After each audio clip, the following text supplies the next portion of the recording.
qaybtana waa qaybtii labaad ee uga hadlahayay mabaadiida DKM. Horta DKM haddana anaga maxaan shan Soomaaliyeed baan raadinaynaa. Maamul miyaan aqbalayna no. Anagu waa hal dal, hal dad iyo hal af baan aaminsanahay. Federal ma aaminsanin. Waxaan la wado dhan ma aaminsanin. Calaamadan ma aaminsanin. Waxaan aaminsanahay wiilka Soomaali inuu yahay. Gabadhu inay Soomaali tahay. In dhulka Soomaaliyeed ee shanta meel laga leeyahay aysan jirin. Ras Kamboni, Ras Caseer, Djibouti, NFD, Jigjiga meel kasta inaad adiga leedahay way mabaadiida DKM. waa mabaadiidii SYL ay xumbaarsaneed oo waqtiga xun naga liidata miyaan anaga kuwa waxay ku leeyahay war hadda xil xun baa lagu jiraayo waxa way dhamaatay oo naf dalkeeda way qabsatay taladeedii bay yeeshay oo naf aniga xukuma sidaan idin bayna yeeshay qaatay heshiiska dadkan meesha ku jira cayaanka iska buufiya Soomaalinimo u istaaga Soomaalinimo aniga oo naf waxaynu ballan DKM hadaan 2025 ka waxa isku imaanina midnimo Soomaaliyeed ee shanta Soomaaliyeed DKM oo naf hawsheeda ha qabsato وحاول عد كان اللي كرت شيء كاس نمجرته أو أنا لفنا حكم كفر يسطو أو أنا لف هالكسر أنت لقارن واحد دوني 93 إن السوفر يسوع فوتك عد كحي تملها إن ضدك الله قاضي أنا فوتك عدنا جاي استملها 99 قضب كاس كحرين يبسه لكن مبادئ أو أنا لف إن شقيسان مهين أو أنا لف مبادئ ده وين شقيسان أو أنا لفنا وأنا كوكل صونها يدنا أو معان كوكل صونها 1994 كي برلمان لما بيكأنس حسي لكن ما أنت برلمان ما كأنس حنا كرتا محكم بيكوه استماشى قعنت مية ما كايستا عيان باب جوجو كو لب حيبان دومالدون إثيوبيا دومالدون كان دومال oo raba inay hadana kuwa oo lafta banaanka loo diro marka yaa laga aqli badinaya cid laga aqli badinaya malaha oo laf 30 sano u dagaalamaysay kitaab quraan la maraa oo laf markaad galiis la socdo Soomaaliya markaad galayso kitaab quraan baa la maraa inaad daacad u ahaanaysa mabaadiida siito dalil ma qofkii daba mar inta madaxa daba marto lagu diro Itoobiya lama tirin karayo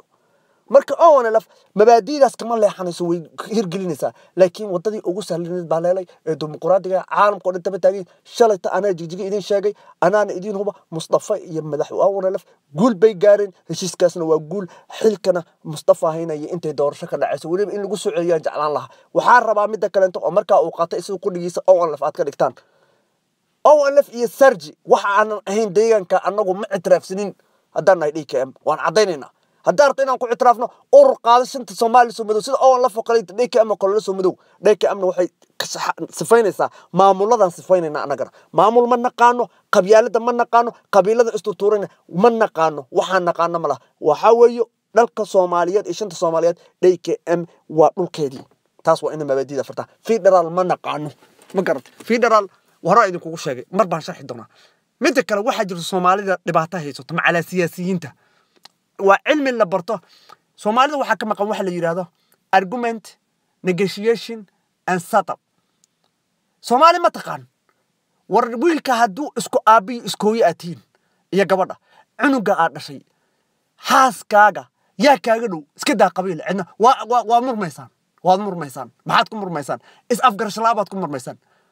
waxa laga baahay inaad muruntaan murunka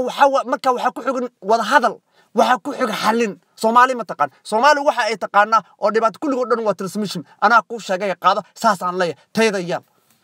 hawaya taadi marka ninka ma nagu kala kaxe waxa arkaysaa dad jacayl soo jilahay 3 sano 4 sano oo burka ku kala tagay yaa halka waxa arkaysaa maba yaqaanaan baxal taas hore kaga sheekeeyay oo dabeecadaha Soomaalida baranka ka hadli jireen waxa ka maqan Soomaalida telefoonka aan ku hadlayno waxa la yiraahdaa receiver and transmission hadduusan codka wuuna gudbiyaa wuuna dhageystaa waan dhageysanaysaa haduu dhageysiga lahayn waxba kuma Soomaali isma dhageysato transmission way kulligood oo dhan engineerkii hagaajin lahaana lama hayo waxaan waa nature Ilaahay sameeyay way marka dhibaatada taagan waxa arkaysaa shan qof ama gabdhahaada muul wada hadlayo Soomaalida way yaabaysa dadka ajnabiga war dadka yaa dhageysanaya dadka la hadlayaan bay dhahayaan u fiirso 10 nin oo Soomaaliya oo hadal iska masuugaysa xataa 10 dumar Soomaaliya hadal iska masuugaysa xataa ma dhageysanayaan maxaa kalifay khibrada milyan marka وإننا أنقول DKM هدانا هاي وحنو أمسنا هاي أن تذكر برينا وحل يراده مرمى وذا هلا كدبنا هشية تصالك على سوق هذا محتاجة وهرمك أدون كل جو جاربي كمتها والولال كان لمرن hooyada iyo aabaha waa iskhilaafaysan walaasha waa iskhilaafaysan cunugaada iskhilaafaysan afkaarta waa la kala gedisan yahay laakiin la muran maxaa dhacaya marka muranka keena argumentkaas muxuu keenayaa in haddana la wada hadalkan hal hadduu yimaadana maxaa imaanaya marka taas faa'iidada ma garaysaa 6 bilood kadib waa lagu soo daba feelaya oo maxay tahay sababta lagu soo daba feelaya waxa way qofkii marka la muranto oo la arguto oo taadi u arko inaad wanaagaadi ka gulsay ama tiisi qaadato oo wanaag lagu gaaray marka dambe waxaad ogaanaysaa inuu ninkan meel ku fiican yahay ee jirto adna meel ku fiican tahay labadiina meel ku wada fiican tahay ma jirto taa horta niidiina galiya qof wada fiican ma jiraan taa marka waxay dhacaysaa inuu ku ogolaanayo adkaadi waxa aad tahay isagana aad ogolaanayso waxa dhacaysaa kadib hoola inuu kula yimaado dho war haylahan adaa ku fiicnaayo hoo fuli adna dhad war hoolahan adaa ku fiicnaayo hoo fuli Soomaali ma taqaan madaxweynaha laga dhigaya mas'uulka u sareeya laga dhigay ana eri ku leeyahay wariya ana eri xagee ku geynay maxay ku geynaysaa marka dadka kugu daraysaa way dadka ku kala tagaysaa way dadkan adiga ma aha kumaha adoon kumaha waxa khidmad tahay waxa lagu dhiibtay shaqo leeyahay waxay aaminsan tahay wada hadal muran wada hadal iyo xalin bay aaminsan tahay argument negotiation and settlement aaminsan walaalkay waaga afkar duwan kara haddaan DKM nahay haddaan laakiin dhamaantanada maxaa naga wada go'aan u soconnaa waxaan u soconnaa waxa way Soomaalnimo cadaalad kitaabka Quraanka ah ayaan u soconnaa waxaan u soconnaa waxa way shanta Soomaaliyeed waxaan u soconnaa inaan Soomaaliya federal wax la dhahay isin jirin Soomaaliya waa hal dalku waa hal dadku waa hal waayo barwaaqada naga badan beeraha kaliya hadii la maal galiyo qofka Soomaaliya gurigiisa isagoo fadhiyo 20 kun ama 10 kun bishii la siin karaya iska badaa shidaalkaadi iska badaa wax kalenta dhulka khayraadka Ilaahay warbadan maalin walba 400 bilyan baa laga baxaa bil walba sano walba waxaas kugu filaana marka ma yaan hayna maya maxaan ku tahay walaalka ciidamadiis maxaa ku tusay walaalka maxaa ku tusay wada hadla wada murma wixii uu tabanayo dareen waxa uu doonayo arag lasfriisa miiska arag wixii khaldan ee dalka iyo dadka diinta ku dhibaato ku kaama yeelena dhig wixii dalka iyo dadkii diinta iyo nafsadiisa wax gelinayo oo ogolow nolosha u ogolow walaalka DKM waxay aaminsan tahay in nolosha adigu ku ogolaato markaas iyada noolaanaysa DKM mabaadiida DKM waa ina fahantaan dhalinyarada qaadatay inay tahay ilaaska kaliya ee maanta Soomaaliya badbaadin karayo waxa kale inta dhan waa khiyaali waxaad ku duqowday 27 sano adoo dhalinyaro ah in qabiil israacdaysi siyaasad la israacdayso mabaadi iyo meel loo socdo aadan garanayno jaha wareertay oo geed macsara aad noqotay oo indhaha laga ka duuban maanta laakiin waxaad haysataa iftiin waxaad haysataa aragti waxaad u socotaa yoolka u socoto qofka Soomaaliga waan ku kalsoonahay kiligi isagoo inuu wax sameeysan karayo qofka Soomaaliga waxaan ku kalsoonahay gabar iyo wiilba inaysan dawlad u baahneen in nabadgeliyo cadaalad sinaan ay u baahan tahay iyada wax soo saarnayso dad kartile ayaa nahay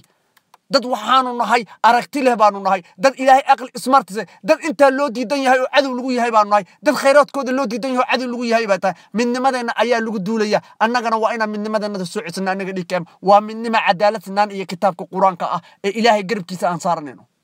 cid kale inta on kaga waabanayno mala dalka aniga iska leh hadda tahay DKM hadda tahay gabar iyo wiil cid kale inta kala tashan kartid ma jiraan go'aankana adigu kaaga in wax lagu yeeriyo maaha waa in adigu wax yeerisaa shilin reer galbeed laga soo qaaday iyo carab laga soo qaaday ina inta facsata ma aha waa in adiga dalkaada lacagta iyada la wado joobka lagu wado oo kartamada lagu wado oo la doonayo in lagu kan iyada oo xalaal ah ay ku timaado oo dadkaadana raali ka yahay Ilaahayna raali ka yahay diintaadana raali ka tahay kaligay baa dhargaayo dalkayga gaajoonaya carruurtayda gaajoonayso walaaladii baa gaajoonayso waa diideen awoodanada way diideen awoogaynagii wuu u dhintay gaajo u dhintay rafaad buu u dhintay inta muxuu u diidraa aniga ayuu rabay anoo dhahka ama inaan wax noqdo maxaa noqonay anagii marka maxaa noqonay isweydii maxaa noqotay awooga muxuu gaajada ugu dhimanay muxuu dalkan ugu hortaagnaa iyagoo waranka isla dhacayo labada qabiil baa dhigi jiray waxa soo galay shisheeye warankay qaadan jireen shisheeye la aad maxaa ii diiday maanta inuu xalana aan arki waayo sababta ii diidi karti maxay tahay marka hadda tahay DKM sababta ku diidi karaysa maxay tahay marka maxaad walaalka waranka uga haystaa maxaad tu karraq Ilaahay ku tusay maxuu ku tusi waayay xalana ii sheeg sabab waay jifadii bigaad colaadii tu karraq ba maanta keenay laba qabiil oo walaala oo wax iska haystaa anjir oo gaajaysan rafaadsan inay maanta konton iska dilaan aad baan ugu xumnaa waxaan idin sheegayaa labada qabiil wallahi oo billahi tallahi xaqa kama leexdo labadiinaba naartaad gelisan inta idinka dhimatay runta haddaan isu sheegin mala war culimadii miyaad Ilaahay ka baqayn maxay ku dhintaan waayaa hadii naarta gelin walaalkii buu dili jiray la ilaaha illa Allah dadka kale la ilaaha illa labadoodaba wallahi ka nool iyo kan dhintayba iyo kan dhaawacaba wallahi naarta way xabadana la joojiyo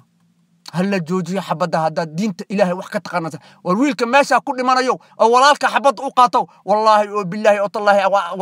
وعقاب هذا جاجيسن أو رفاطن أو باباسن أو سلع عمانته الصومالي كجرو أو شدال كذا أنروقين هذا ما ورنا يروي ما أنت قبيل بالوجوجه ما أنت نقولي كي فدا أصله هذا بالوجوجه ما تاسع سوي سمكة وريك كم صرع أنت هذا هو إذا والويل على شيء كل ناس هذا قبيل وأركن